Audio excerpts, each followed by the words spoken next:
Joe Sixpack looks like you got us off the ground again one more time. You're a good pilot. Okay, I think we did it. I think we're good to go. It says we are. And hey, happy Friday, Glenn. It's the beginning of the weekend, if you didn't know. Yeah, every day's the same right now. It's really odd times, but everybody's hanging in and doing a good job. By the way, a couple of great guests on our show today. Ricardo, who is the Spanish language voice of the Philadelphia Eagles and the New York Yankees, is going to join us. Rickie's a great beer guy, too. We're going to talk about the Eagles draft, maybe the beginning of baseball season. And Joe Sixpack, you lined up a great guest to talk to us about, well, he's a brew tour guy, but not doing that right now. Yeah, right. Chad Brodsky is the CEO of City Brew Tours, and they operate here in Philly. We're going to be talking to him out of Boston. And he is, he's quick on his feet. He's come up with a couple of great ideas to keep engaged with his audience and to promote local breweries as well. So we'll be talking to him and his plans. All right, good. We always start our show with a beer swap, and we are doing so today. I got some fascinating stuff in the mail from Winding Path out of York. They have a new brewmaster, Irene Wise, and they're working hard to promote that. Irina Wise, was last year one of two winners of Yuengling's first ever Women in Brewing Scholarship. As we've been out to Yuengling, all the sisters are running it now. That's fifth right. generation, I think. At least, I think, fifth or sixth, yeah. And so in partnership with the Pink Boots Society, you got to tell me more about that. They have created a scholarship. She was the winner. And so the Windbridge line of wines and ciders has started some beers. I'm going to show you. First of all, this is one of their wines. This is the cider, the honey lavender hard cider that they make. I had that earlier, Glenn. I couldn't wait. That's actually not a bad little cider. I'm not a cider fan, but it was a fun drink. We shared it with some friends via our own Zoom happy hour earlier. This is their sparkling rosé, which they put in a can. And I am going to today. You know, I'm a hazy IPA guy. This is their Haze Way Ipa. I like the abominable snowman on the cover. What can I tell you about this? 7.4%.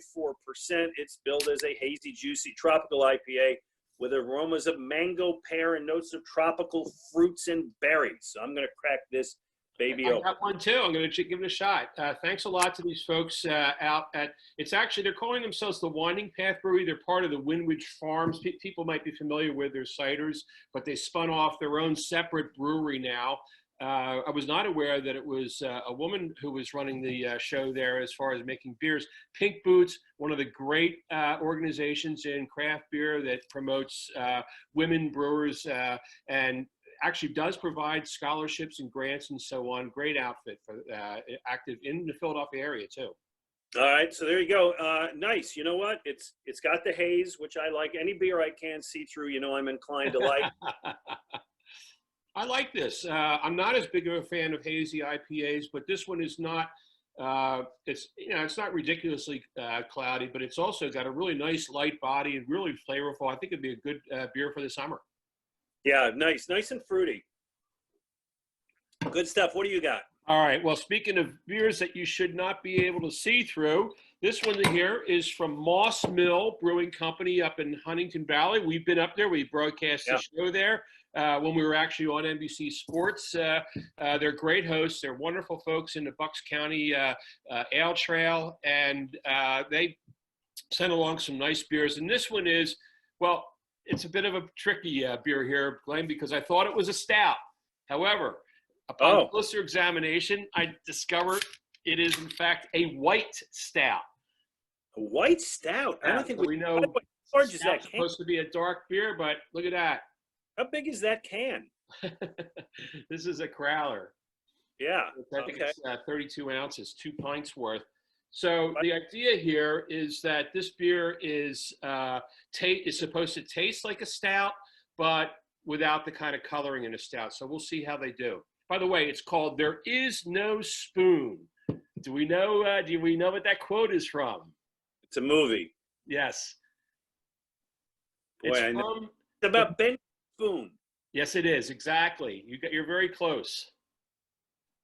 I don't know. I don't want to take up the time, but I know it's about you bend a spoon through telepathy or you don't. Exactly. From the Matrix. The Matrix. Spoon Yes. Boy tells Neo that the trick is that there is no spoon, therefore there's nothing to bend. By the way, we always like This to get input from our people as to what they're drinking right now. Andrew Colligan is drinking a freshly delivered Yards Philly Pale Ale in the 19.2 ounce Stadium can. Mike Monteleone's got a Tonewood Stratocaster. Paul McDowell's got a Cane Head High. And Tom Serencia has a Cigar City Space Pope. Hey, people are getting good beer during the pandemic. Yeah, how about that? That's pretty amazing. It has not stopped people from getting great beers. This one from Moss Mill, Glenn, I think you would actually, I don't know, maybe it's more my style beer because it's a sort of a sweeter beer. There's a good bit of lactose in it. I get a little bit of the vanilla flavor too. It's maybe even some strawberry. It's an unusual beer. I mean, but that is clear. That's an alleged stout. It's a white stout. So a nice. One, yeah. Very nice. All right, let's talk about some news that's going on. Generally not that good, and the big blow was announced this week. I was wondering, speculating last week, what might happen to Oktoberfest in Munich. Joe Sixpack, this is not a happy one. This one, yeah. I guess it's not a surprise, but Munich Oktoberfest has been canceled. It's supposed to start in September. The organizers, and I'm sure the German and government agreed that it was just too risky to bring 6 million people together into one big fairground. So I believe this is only I'm not sure during the war years, which we don't mention, but I believe that there have been 2 other occasions where Munich Oktoberfest was actually canceled due to disease, cholera, back in the 19th century.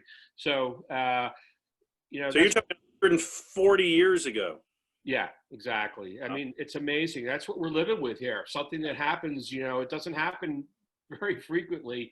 And, but, I think it's a wise move. Oktoberfest is a spectacular event. I bet you there's a lot of our viewers, Glenn, who were planning to go because it's one of those things that you have to sort of make your reservations almost a year ahead of. So I'm sure you've been there. I not. My son went there a couple of years ago, said it was just a phenomenal time. It's an experience any beer drinker's got to enjoy in his life, which means I've got to get to it, but not this year. Also in news, the Brewers Association of Philadelphia's got a good fundraiser going on.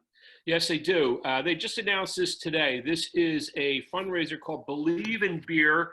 It's a fund that's been developed with the help of a organization called Bottle Share to raise funds for brewers, brewery workers, and also the brewers guilds in the different states. They've set up a GoFundMe location on the web. You can go search for that. Search for Believe in Beer, and you can contribute money for that will go towards keeping these breweries alive, which is really important. We want to do this not just for the great beer they're producing, but the thousands and thousands of jobs that are at stake here. So many people in the business, so many people in the industry, in the restaurant industry, really suffering right now. Anything you can do to help is good. Try to get, so many places now, including our Conshock and Brewing Company places, offer curbside pickup, curbside pickup. And to whatever extent people can avail themselves of that, it really is keeping people employed and keeping good beer out there. And finally, I know so many bars and brew pubs are big on the Quizzo. I know people are they're jonesing it. What can they do? Yeah, it's a shame because, the whole bar life is just a big part of the culture, and you can't go out to the bars. And one of the things you don't get to do is play Quizzo on whatever Wednesday night. So the folks at the Chestnut Hill Brewing have worked with something called Virtual Trivia. It's live on YouTube, and you can play there. It's on Wednesday nights. You have to go to YouTube and search, I think, for Virtual Trivia and Chestnut Hill Brewing, and you'll find that. But that's a pretty cool idea. Keep us together and share some fun. Great idea. All right, why don't you try to bring Ricardo into the room, and while you do, I'll talk about some things that people are drinking who are watching us right now. Let's see. Gracie Shelton just announced that she's here. Jim Reynolds is having a Conshock and Brewing Company Blood Money IPA. That's always a fun one. I appreciate that. Timothy McKeever, Neshaminy Creek, and Ship Bottom Up Ships. Hey, it's not FCC governed. Up Ships Creek in his glass. First time, amazing. Well, I'm a big fan of Ship Bottom, as you are as well. We've done a lot with them. Our friend Bob Benash is having a double shush from Frost Beer Works. Brian Ketchum's having a Yards Chocolate Stout. People are enjoying the day. All right, you're working on bringing in Rickie? I am. I think he's Rickie, if you can hear us, you need to turn on your video. All right, I can hear you. I can hear you, Rickie, but we can't see your video. It's down Start in the bottom video. left. How's that? Let's put the camera on. There it is. There we it go. is. We did it. We How did are it. you, my friend? Modern technology, gentlemen. Rickie, You got a whole mic and video set up there. That's pretty impressive. No, this is my studio here in Orlando, Florida, at my home. I do a lot of production, a lot of voiceover work, and podcasts, things of that nature. And obviously, with the current situation, my WIP and WFAN shows both are done from here. So yeah, we've got a pretty comfortable setup. It's an awful day here. It's been thunderstorms all day here in the state of Florida, but it is what it is, and we just take another day off the calendar and have a cold beer with my buddies. You can't have any better than this. That's the most important thing, Rickie. And with that, the second most important thing is, what are you drinking? Well, I have got today, we are going to have a Chihuahua, an ice-cold Chihuahua beer, okay? And I'm going to dedicate this Chihuahua beer to my late Chihuahua dog, Poppy, who passed away. He was a Chihuahua. Poppy was a big Eagle fan. Can you see Poppy there with his Nick Foles jersey? Yes, we can see Poppy it. left us there we go. Let me get it bigger here. There's Poppy in his Nick Foles jersey. Yeah, what a cute. And Poppy left us, unfortunately, a couple of months ago. But in his honor, we are going to have a ice-cold Chihuahua, product of Mexico, but bottled here in Lakeland, Florida. So why don't we get a nice little Stein, and let's crack this baby open. Good choice. Good Cheers choice. to you, my pal. Cheers to you. For those who Here don't we go. Nice little know, pour. Rickie All is the right. Spanish language voice of the Philadelphia Eagles and the Spanish language voice of the New York Yankees. You will hear him on 94 WIP often and on WFAN in New York. He's got that great voice. Tonight. Oh, you're on which station? We'll be on tonight, 10 o'clock. Yeah, WIP? we'll be on 10 o'clock tonight. So we'll be following, all the second and third rounds of the draft.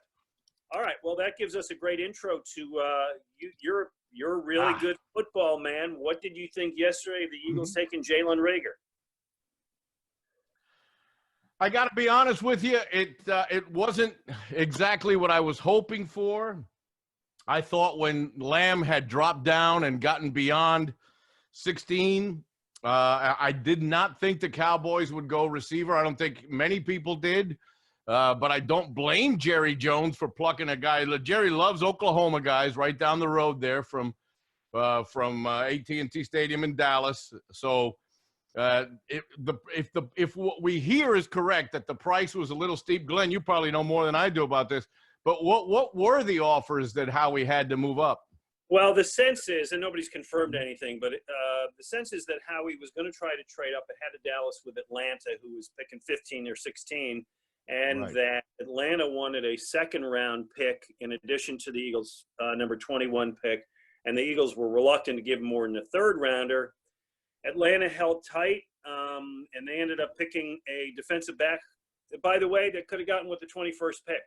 True. So I wish the Eagles had traded the third-rounder for him. I appreciate that the Eagles weren't willing to trade a second-rounder, but I'll tell you personally, I really liked Lamb. Now I have to hate him that he's in Dallas. And I worry that along with those other wide receivers and along with Ezekiel Elliott, their offense is going to be pretty potent.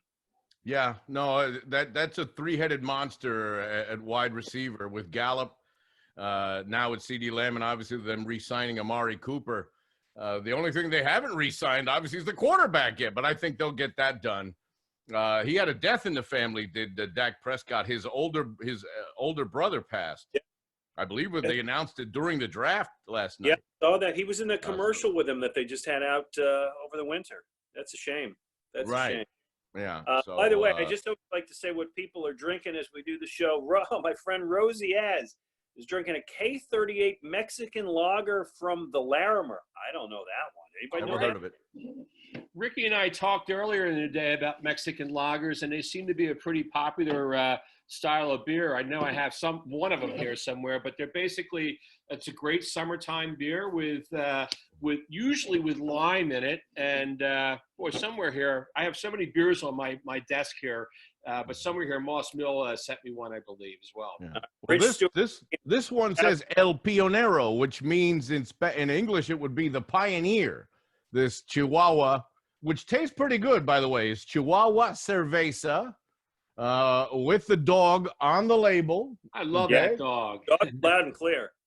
Hey, Rickie, we know that you were once the voice, the Spanish language voice for, was it Miller Lite or Bud Light?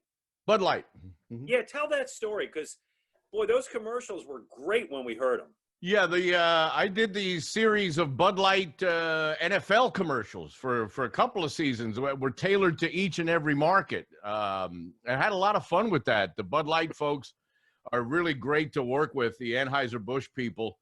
I auditioned for it and won the audition. And when they found out that I was also the voice of the Philadelphia Eagles, then they kept me over. They like to, refresh the voices. They don't like to keep anybody really more than 2 seasons. But for 2 years, I sat in the studio somewhat like this and did 32 commercials for each team for the hometown Bud Light campaigns for the National Football League all the way to the Super Bowl. That particular year, I believe it was Super Bowl 50, Denver, if I'm not mistaken, right? Denver beat the Carolina Panthers. And then Super Bowl 51. So I had fun with 50 and 51. And obviously we know that I had a lot of fun at Super Bowl 52. They paid, just for clarification, they paid you more than we're paying you today? A little bit, yeah. Just they topped you by a few dollars. Mm-hmm. Well, I won't say it, but you're drinking better beer today than you did with them. So. Oh, well, absolutely. I haven't had the Bud Light product, in a couple of years. This Chihuahua is not bad, Joe, Glenn. This is not bad at all. I'm going to look for it next time I'm down there. Mm-hmm. What's your style of choice? What's your beer of choice, your favorite style? I am not. I'll tell you what I am not. I'm not into dark. Okay, I'm more of a lager. I'm not into the whole fruity thing. I'm more of a traditionalist when it comes to my beer. The less complicated, the better.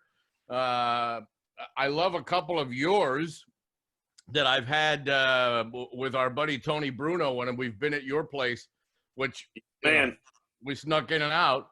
Yeah. But no, I'm more of a lighter in color. I don't like light beer. If I'm going to have a beer, I'm going to have a beer. In my fridge right now, we have Chihuahua, we have Beck's, and Presidente. And always like Presidente. Yeah, Presidente. To me, that's my go-to beer is Presidente. But you got to get the one that's bottled in the Dominican Republic, the import, which is much stronger. It's a much bolder taste. It's not the watered-down version that they produce here in the States. Joe Sixpack, I know I've told you this, but one of the highlights of my life and my career was in the mid-'80s when I was a newspaper guy. I went down to write some stories about Dominican League baseball during the winter, spent 2 weeks down there, and it was 105 degrees, dusty hot during the day. And then you would go to the restaurant and get a cold, freezing cold Presidente. Mm-hmm. time and a place when you just love a beer, and I love that beer. Exactly. You said the two key things, time and place. You know, that really makes the beer. You know, we can talk all we want about these, you know, exotic craft beer styles, but when you're just enjoying a beer in the right place at the right time, you know, it really makes the experience to me. Well, that country loves its baseball, loves its food, and loves its beer. Okay, those are three staples of the Dominican culture. So I am ecstatic that Glenn got to enjoy that and to really soak it all in, because that's to the core. They live their baseball, they live their food, they live to party, to have a good time, and obviously Presidente is their native Sun beer. Let me tell you about a dinner I had. Just give you the names of the three guys I had dinner with one night: Manny Mota, Julian Javier, and Al Campanis. Wow. There's a collection. Before he immolated, boy, it was really something. Let me just tell you what some people are drinking. Michael Winsky is enjoying a Warwick Farms Super Topaz. Mike Keller, our friend, is having a Trogs Field Study. Mike's a good friend of the show. Steve Crispy is having an Odd Logic. I don't know who makes Odd Logic. That's the one from Bucks County. We Odd Logic. We talked about that before, with the black label that we could never read. Yes, yeah, that's right. A Walk Off the Earth Porter, and Charlie Pickens is having a Sour Monkey. Rick, yes, you are also the Spanish language voice of the Phillies. Have been, yes. What do you think? Not this year. Look, the addition of Girardi, I cover them obviously in spring training for our sister station KYW. Look, Joe Girardi is an upgrade, not only as an in-game manager, but more important than that is the culture of winning inside that clubhouse. It took a 180 from the last couple of years under Gabe Kapler. Look, I'm not here to pile on Gabe. He has his own style. He's got his own way of looking at modern baseball. Girardi's more of a traditionalist. I'll give you a quick example. For the last 2 years, inside the Phillies clubhouse at Spectrum Field, there's been a ping pong table, okay? And every day during the 2 years of the Kapler regime, everyone's been on that ping pong table and tap, back and forth, back and forth, back and forth. This year, the ping pong table is still there. And not once did I see two guys playing ping pong. It was all baseball. It was back to fundamentals. It was, back to being with your coaches, extra hitting, extra running, extra weightlifting. The time that was devoted the last 2 years to a silly ping pong tournament, this year was devoted to preparing for baseball. So there was a complete change in culture in the Phillies clubhouse. I just think they're going to come up a little short. I think Girardi is a tremendous upgrade in the managerial position, but Glenn and Joe Sixpack, I got to be honest with you, I'm not convinced that this general manager knows one hand from the other. And Matt Klentak,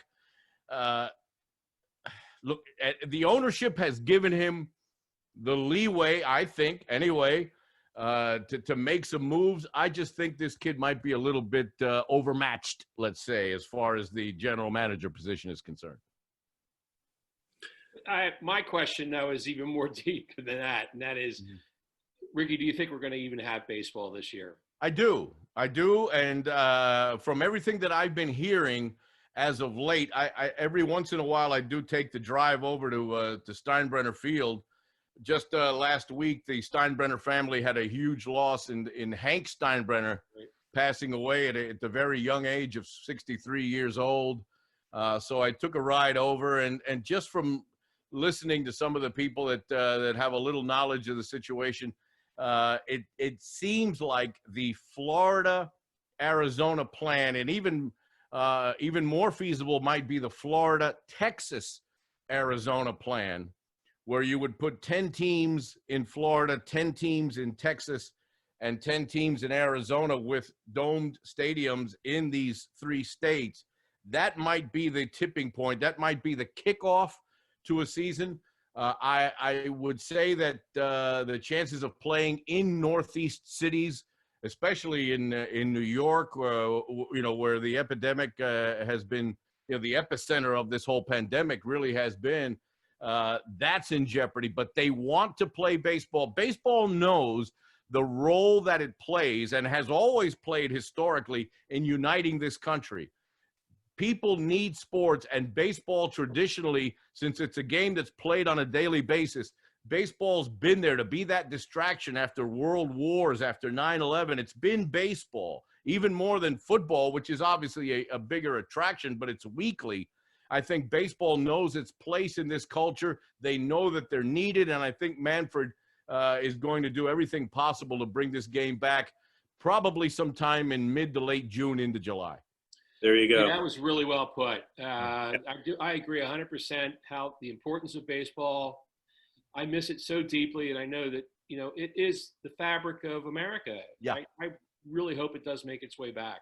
Yeah, and here in Florida, the lockdown is the governor's order for the lockdown expires on the 30th, and it's thought here that May 1st. Remember, this is a governor here that allowed the WWE to be, you know, considered an essential service. Yeah. I've got to confess to you, you know, I've done some work for the WWE at their performance center here lately. I've done some voiceover work for them, and they've been very, very careful about how they've gone about doing this. They take everyone's temperature at the door.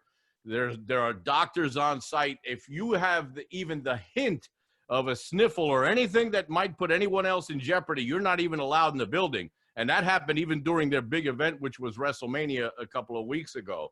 So they've been very, very careful about it. But the governor here knows that that baseball, first of all, they lost about 3 weeks worth of the revenue of what spring training brings to a lot of these towns here. Yeah. And he is open to having sports here. The majority of the cases in this state are centered in the Miami-Fort Lauderdale area. More than 50% of the cases are in that southeast metro part of the state. So a lot of the smaller towns where you have, you know, the training camp sites for most of the teams that are in the Grapefruit League, those towns, those areas really haven't been affected as strongly as the Miami area. So I think that in the next 4 to 6 weeks, you could probably bring guys back here, train them in quarantine as a group, and then go forward from there. Rick, it's a pleasure to talk to you. I always love your opinions, and I love that you're a guy willing to share a beer with us on this Friday afternoon. Cerveza! Everybody, tonight, 10 o'clock on WIP, right after rounds 2 and 3, Rickie will be giving his expert opinion. Rickie, you know how to sign out? How do we sign out? Stop video? Is that what I got to do? Right. This is Rickie's first time doing Zoom, and it was flawless. So you just yeah. There you go. Rickie, thank you so much, man. Thank you guys for having me on, and we'll talk tonight as the Eagles make up for what they didn't do last night. I got faith in Howie. There you go. Thank you, Rick. All right, Joe Sixpack, as we move ahead, you want to go to the guests, or you want to do our other feature first? Well, he's been sitting there for a little bit. Let's go right to him, okay? This is Chad Brodsky. I'm going to bring him into our chat here. Hopefully. Well, let me tell you what some people are drinking. Let's see. Michael Coakley is having a Levante Bianco Belgian-style white ale. It says delicious. Dennis Peterson's having an Icarus drinking crayons. I do not know that beer at all. There you go. Let's see. Kevin Connect, my old pal, is in Paradox in Scroon Lake, New York, having a Paradox Beaver Bite. Sometimes I think people just make up the names. And Deke Allen is having a New Belgian Voodoo Juicy Haze. And I see our guest joining us right about now. Chad Brodsky, welcome to What's Brewing on Facebook Live. Thanks for joining us. I know you're up in Boston, right? I am. Hey, Don. Hey, Glenn. How are you? How are you? Where are you at, Chaz? Where are you in Boston? So I'm in Newton, right outside of Boston, so the suburbs of Boston. All right. And what are you drinking there today? I'm drinking a Switchback Ale. I don't know if you're familiar with Switchback. It's actually from South Burlington, Vermont, where we actually I started the company. And it's an unfiltered, natural conditioned amber ale. When they were making the beer, they just thought about a flavor back in early 2000s. And this was just like, this is the beer that they want to just keep drinking. It actually sells out. It's the best selling beer in in Vermont, and it beats Budweiser, which is like an impressive Yeah. feat to do. So. And Vermont is a great beer state. All the great beer that comes out of Vermont. By the way, my son lives up your way. Went the other day to Trillium. Oh, great stuff. And they bring it out to you. He said the line of cars was about a half a mile long. You order at 9:30 in the morning. They have this thing organized. You get a couple of cases. He said it was like an assembly line. It was amazing. So you run City Brew Tours, excuse me. Obviously, that's kind of on hold right now. Can't do any beer tours when there aren't any breweries open, but you got a couple of things going on that sound like they're pretty interesting. Yeah, so we did our last tour on 3/15. That was the last time we ran tours in the company, and since then we've been focusing on virtual craft beer experiences. So what that means is we're now offering our award-winning tours, aspects of our award-winning tours into your house. So we have two different options. We have a live homebrew experience where we will ship you a custom curated a homebrew kit, including ingredients to brew 2.5 gallons of beer. And then you get one of our expert beer guys actually brew a beer along with you and your friends. So you get this kit in the mail. You don't have to leave your house. And then a couple of days later, once you and your friends or strangers, doesn't matter, we'll jump on a Zoom call and we'll all brew together for about 2 to 3 hours. That's amazing. I've homebrewed any number of times, and I can't tell you how many times I wish I had somebody holding my hand as I did it, because there's always like a question, like, am I supposed to, how long should I let this go? You always have doubts. At least I do when I'm cooking. So it's nice to hear. It's a great service. I've never even heard of anything like that before. Well, we hadn't heard of anything like that either, but so many of my guys, my partner was a commercial brewer before he started working, before he became into the tour company. And so we took kind of all that decades of homebrew experience and channeled that into, if we were just starting out to homebrew, like from the very first, what would we have wanted in a kit? And so when we looked out at all the kits out there, because there's so many, like just regular home, but they had all these different pieces that were just like, oh, I remember that giving me a problem, or that. And so we just created our own kit that we drop ship right to people's houses. And so, well, you make it a social experience, which is nice because there are no real social experiences these days. Everybody's on their own. So you're having the opportunity to do something fun, maybe learn something, and at least share that with other people. Anything these days that's a shared experience to me is a real plus. Yeah, just you can brew with anyone from all over the country. And also obviously you're drinking during it, because you can't just brew without having a beer in your hand. Yeah, so, it goes without saying, man. so we're using all the things, our humor, the history that we bring on our tours, that goes into curating that really fun. And then you have a case of beer at the end. Yeah. So what is it? Did you say 2.5 gallons? Yep. So 2.5 gallons. So yep. It's not. It's sort of a medium size, small batch for homebrewers. You're not stuck with 10 gallons like a lot of people make. So that's pretty cool. I actually did see some stuff out on the wires today that homebrewing has been picking up a little bit in this, which is I know that it tailed off a good bit in the last 2 years, but it's nice to hear some of these homebrewers are getting back into it. Maybe I should try it again too. Chad, we'd love to have you. How can people contact you? So they can go to citybrewtours.com and click on our beer events at home, and that's pretty much the way. And then, yeah. All right, let me just, as we do the show, people who are following us on Facebook Live, check in with what they're drinking, and I always like to give them a little shout. Jack Morris, hey, great pitcher, having a Rebel Hills Quarantine Haircut, a New England IPA. Have you heard of that one? That's a pretty cool one. They're out in Phoenixville, and I think it's a great name right. to hear. I think that's what I got, man.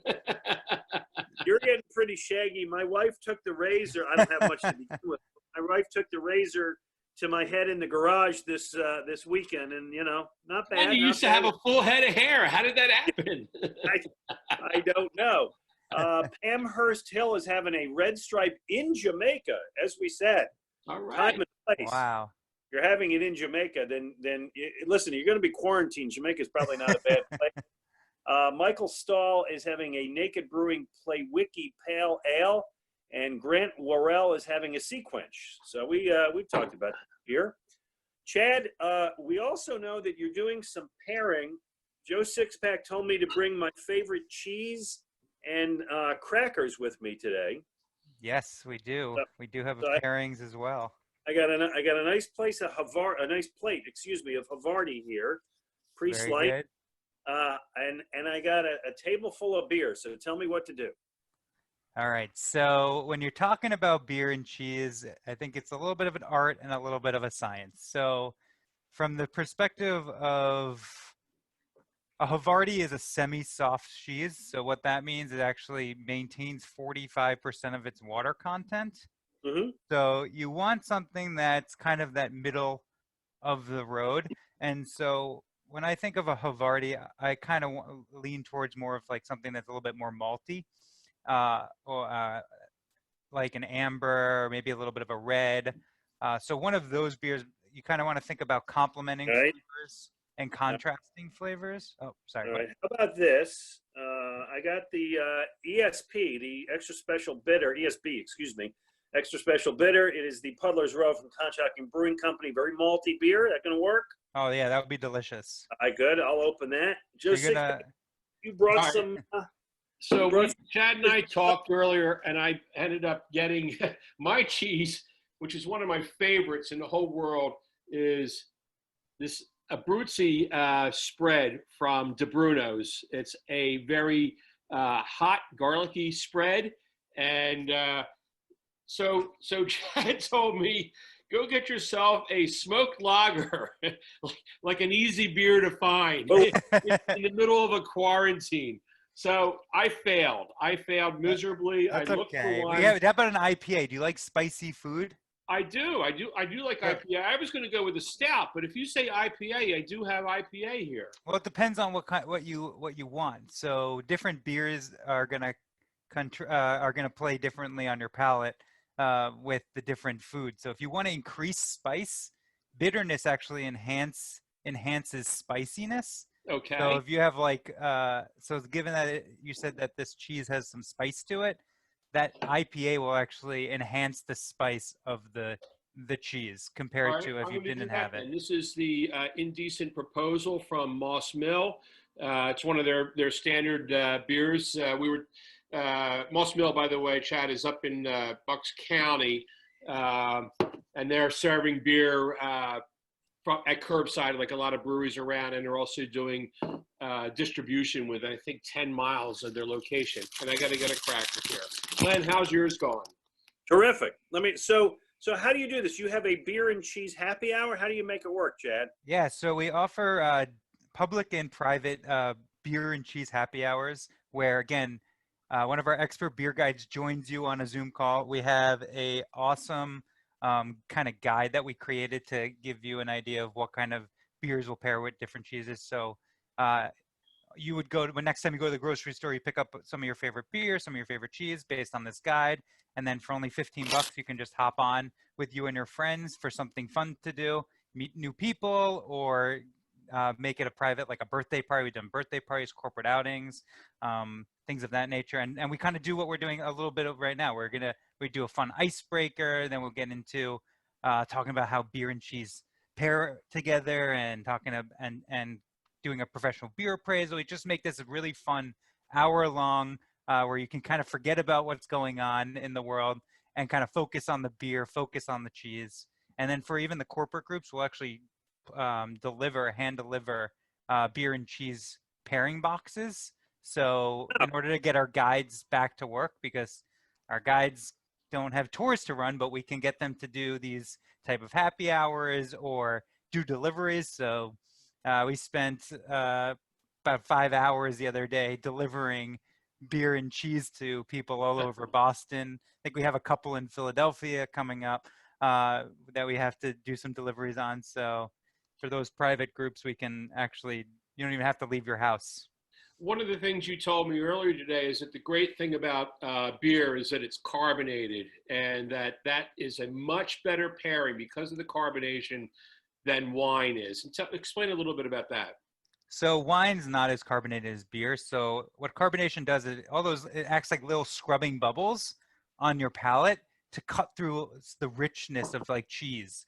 So, or it can also like, it's almost like a palate cleanser in that sense. So that's why if you have some beer and wings, the beer will kind of cut through some of that spiciness of the wings because of that higher carbonation. So depending on, like, if you have a more carbonated beer, that's going to do a better job at cutting, being that palate cleanser and kind of scrubbing your palate.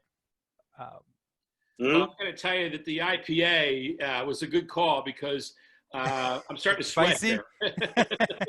Yeah. So, some other cool things to just kind of know when you're thinking about beer and cheese is alcohol, for example. Alcohol, something that's more boozy. Like if you have, I don't know if you have any Doppelbocks in your cabinet right now or in your fridge right now. I wish I had some, but like a Doppelbock being much more boozier, malty beer, like something with like a triple cream brie.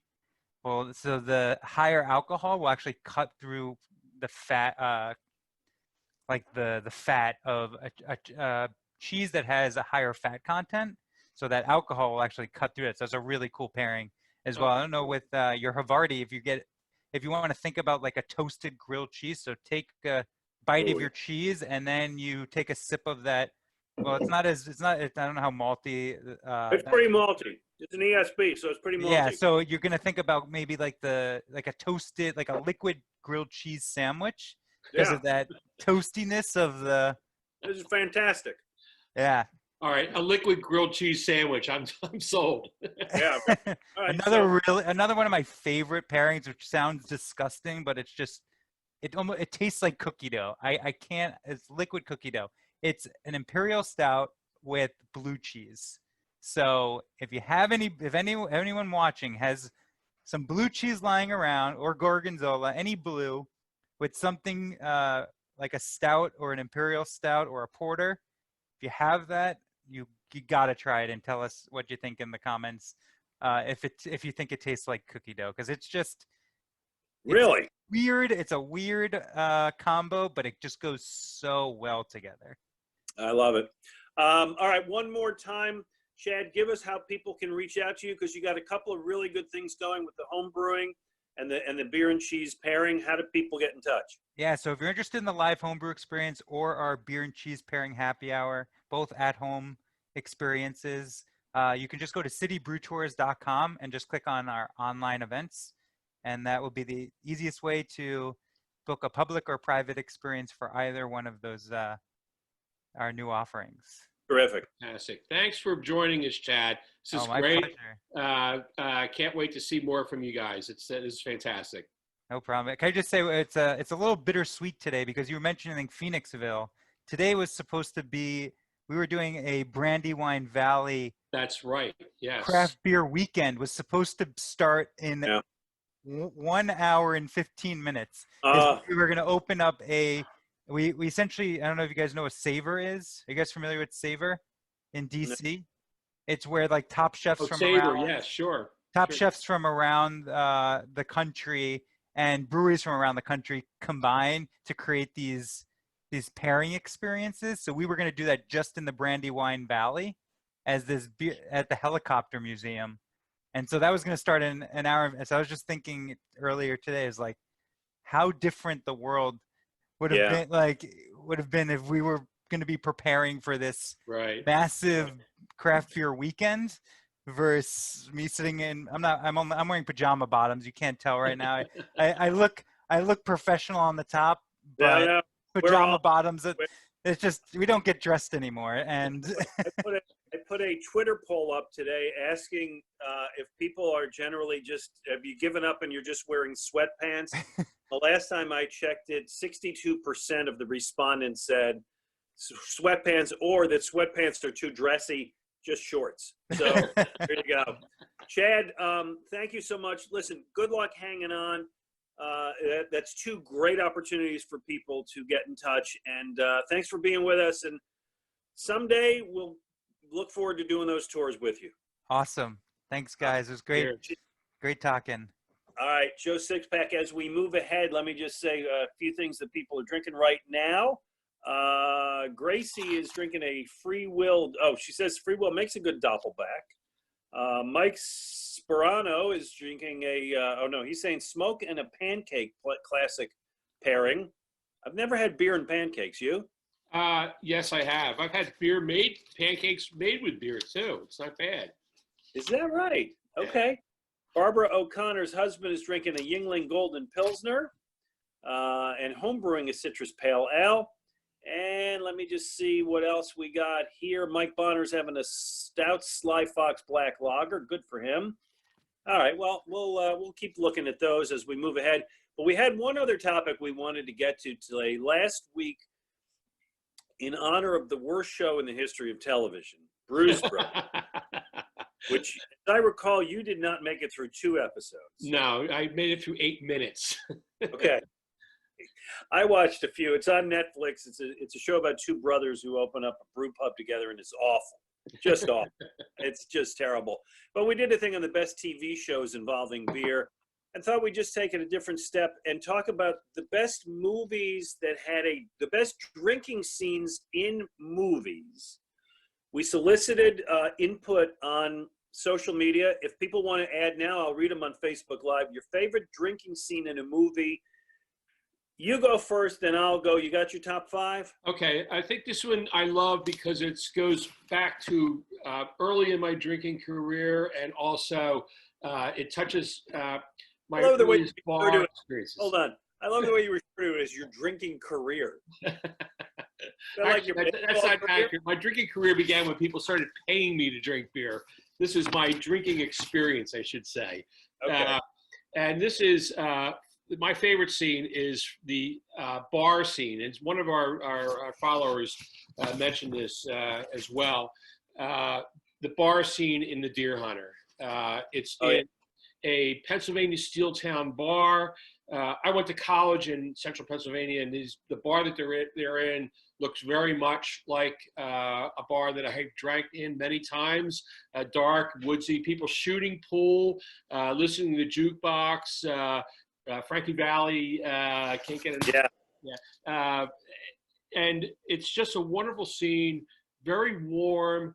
There's not much dialogue in it. Christopher Walken, Robert De Niro, about ready to ship out to Vietnam. Yeah, it's very sweet. Just a wonderful scene. It just, the mood, the vibe is everything that I think about when I go to a bar. It's just a really great scene that perfectly done. I guess Michael Cimino did that movie. He nailed it, I think. Mm-hmm. All right. How about you, Glenn? You got a favorite? Yeah, I'll give you my favorite, and I'll without even telling you the movie or the scene, I'll give you a line. Here's for swimming with bow-legged women. Oh man, I know that line. I can't think of the movie though. It's the scene in Jaws. It's the great scene on the boat. Oh, of course I should have known. You're a Jaws junkie. Jaws, one of my all-time favorite movies. It's before they've seen the shark. It's at night. They're drinking cans of Narragansett lager on the boat. They're comparing scars and war wounds. They're bonding over beer, as friends bond over beer. This comes after Quint intimidates Hooper, the Richard Dreyfuss character, by crushing a can. And this is when cans were a lot thicker than they are now. Yes. Just crush a can. And by the way, I saw that to honor this a couple of years back. I didn't know this. Narragansett brought back that beer and called it "Crush It Like Quint." So that's Narragansett knows that. That's almost iconic, and they're all over that whole Jaws thing. Yep. You go. Well, all right. So I have a couple other favorite movies out there that are more than just beer drinking scenes. They have great beer images, and I'm just going to go to my favorite. which I'm a big fan of old movies and classic movies, black and white movies. And this is The Lady Eve. It's a really fine old movie with Barbara Stanwyck and Henry Fonda. And Henry Fonda is the heir to a brewery who happens to hate beer. Sure. His nickname is Hopsy. And he has a great quote. It's Preston Sturges, who's one of the great directors of all time, great comedies. He says, "You see, I don't like beer, Bock beer, lager beer, or steam beer. I do not. And I don't like pale ale, brown ale, nut brown ale, porter, or stout, which makes me just like to think about it. I just love it. It's madcap, wacky, old Hollywood humor. That's a great one. By the way, Mike Vrieswijk, Hall of Fame basketball player, is drinking an Oranje Boom from the Netherlands. Oranje Boom. I love that beer. It was an old beer way back. Yeah, I love that beer. All right. Let me see. Well, Heather Marie Hunter mentions one of the movies that I wanted to talk about. One of the great scenes is Bronx Tale, the scene in the bar where the bikers come in and destroy the bar, thinking that they're going to get away with it because they're tough biker guys. And then all of a sudden, the neighborhood guys, who are a lot tougher, come in. And you remember the great line? I don't. I'm sorry. Okay. Now yous can't leave. Now yous can't leave. Just flicks the lock on the door, and you see all of the confidence disappear from the biker guys' faces, and they get the shit beat out of them and end up by the curb. It's a great, great scene from a great movie, The Bronx Tale. I need to go back and watch that movie. I think I've only ever saw it once, and it's a classic. So it's so good. And the name of the local bar is Chez Bippy. Chez Bippy. All right, your turn. We had a few other folks point out this one, and it is a great scene. The Karen Allen scene in Indiana Jones. Indiana Jones. Right, and her Raiders of the Lost Ark, I should say. Yeah. She's in a bar in Nepal drinking shots and manages to outdrink the biggest guy in the bar. Yeah. I love that. I mean, Karen Allen is just, you want to fall in love with her after that scene. Yes. Well, I believe that I may have done that, as a matter of fact. By the way, Nick Rogers drinking a Moss Mill Hazy is not a flavor. That's good. Yeah, I got that one right in front of me somewhere here. There you go. Mike Bond drinking a J.J. Schwartz beer from Broken Chair. I tell you what, our people are good. Chris Broken Chair down in Florida, I think. Peter Carilla, good photographer, drinking a Chris Economaki Indie Pale Ale. Kevin Reevy having a Bell's Lighthearted. And that's good because I know Kevin Reevy, and I know he's sometimes partial to Miller Lite. So he's stepping up his game for us, and I appreciate that. All right, I'll give you one other one. This was nominated by D. Michael, one of our viewers. The great scene in 48 Hours, where Eddie Murphy is in the redneck bar looking for a guy named Billy Bear, right? And he orders up a vodka, and the bartender says, "Won't you be better off ordering a Black Russian?" That is a totally underrated scene, and I love what ensues after that. Right. He just beats up half of the bar and ends up finding the fugitive he's looking for, and it's a great scene set in a bar. All right. I love it. I'll mention one last one is, which I guess we all love, which is just drinking to excess in Animal House. The toga party involving John Belushi is just at his best in that scene. Busting a guitar. I think it's John Sebastian playing guitar on the steps. Just a wonderful and just over the top. I remember the guy's playing "I Gave My Love a Cherry," which is the ultimate wimpy song there ever was. Anthony Sartriano is having a life coach from Conshohocken Brewing. Thank you for that. Michael Winsky, a Alien Church by Tired Hands, very popular beer there. All right, I'm going to give you one more. Let me just go to my list here. You know what's a great drinking movie, and one of my favorite movies is Bull Durham. And there are several scenes set in the bars. There's a great one in one of our viewers named Slippin' Jimmy. It's good for better company, I guess. There's a great scene where Max Patkin, the baseball clown, and Crash Davis and Annie are discussing kind of the meaning of life in a bar. It's just a great scene. And there's another one where Crash Davis, basically Nuke LaLoosh, who's the wild pitcher, Crash Davis picks a fight with him, goes out for a fight, hands him a baseball, and says, throw this baseball at me as hard as you can. But he's gotten in his head, so Nuke LaLoosh just cannot hit him with the baseball. You know, that is actually one of the things that's been going on during this break from sports, is that there's been a lot of great sports movies on TV, and Bull Durham has been on almost every night, I think. That is such a great movie, just such a great time. I would recommend cracking open a beer and watching that one. If you that's a terrific one. All right, well, we've killed the better part of an hour here. Anything you want to say before we sign off? You know, this is our longest show, I think, either on NBC Sports Philly or online. We wish that we were back on the air with NBC Sports. They're great partners, and we hope to be back someday soon. But to me, this is a great alternative. I love catching up with you, Glenn. This is a great opportunity. We've been working together for years, and even though we can't share one in person, I love sharing beer here online. Amen. As do I. Want to thank Chad Brodsky, the founder and CEO of City Brew Tours, and of course Rickie Ricardo, just my good friend, Spanish language voice of the Philadelphia Eagles and the New York Yankees, and everybody who tuned in with us today. We really, really do appreciate it. Joe Sixpack. Until next Friday. Here's to you. Here's to everybody out there. Hang in, everybody. Cheers. Cheers.